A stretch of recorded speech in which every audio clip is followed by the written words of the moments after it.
जब हम बात करते हैं स्पेस की तो नाम आता है रॉकेट्स का, पर जब हम बात करते हैं डिफेंस सिस्टम की, स्पेशली आज के समय पर, तो नाम आता है फाइटर जेट्स का।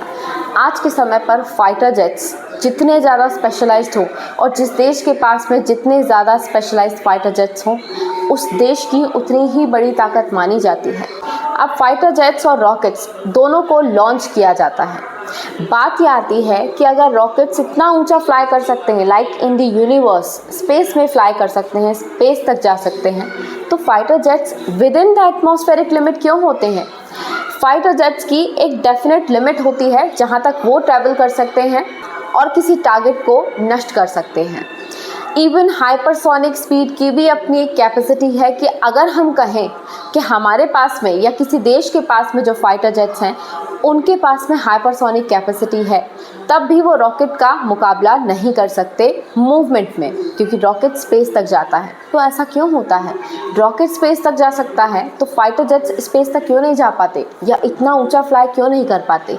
इसकी अपनी एक साइंटिफिक थ्योरी है। अब वो थ्योरी ये कहती है कि जो फाइटर जेट्स हैं उनकी एक रेंज कैपेसिटी होती है जिसके अंडर में फाइटर जेट्स अच्छे से ऑपरेट कर सकते हैं, और वो रेंज कैपेसिटी होती है 50,000 to 65,000 फीट्स की। इस रेंज कैपेसिटी में होता ये है कि जो फाइटर जेट है वो आउटसाइड एयर को अंदर लेता है अपने इंजन्स में, और जो इंजन में फ्यूल है वो उस आउटर एयर से बर्नआउट होता है। बर्नआउट होने के बाद में उसको इग्निशन पावर मिलने के बाद में जो फाइटर जेट्स हैं वो फ्लाई कर पाते हैं अपनी रेंज कैपेसिटी में। अब वहीं पर जो रॉकेट्स हैं उनकी कैपेसिटी ऐसी होती है कि रॉकेट को किसी भी आउटसाइड एयर का प्रेजेंस नहीं चाहिए। मतलब रॉकेट का फ्यूल अपना खुद का होता है, उसके पास में अपना खुद का ऑक्सीडाइजर होता है, मतलब उस फ्यूल को ऑक्सीडाइज करने का मटेरियल भी उसके पास अपना खुद का होता है, और इसीलिए उसे आउटर एयर की ज़रूरत नहीं पड़ती। अब जब आउटर एयर की ज़रूरत नहीं पड़ती तो रॉकेट स्पेस में भी फ्लाई कर सकता है, क्योंकि एक लिमिट के बियॉन्ड, मतलब अराउंड 85,000 फीट के बियॉन्ड कैपेसिटी में जो एयर है वो पतली हो जाती है, थिन हो जाती है।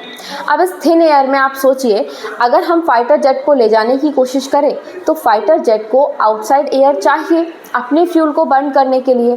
फ्यूल बर्न हो ही नहीं पाएगा क्योंकि 85,000 से ऊपर एयर काफ़ी ज़्यादा थिन है। इसीलिए जो फाइटर जेट्स हैं उनकी कैपेसिटी लिमिट हो जाती है अराउंड 85,000 तक।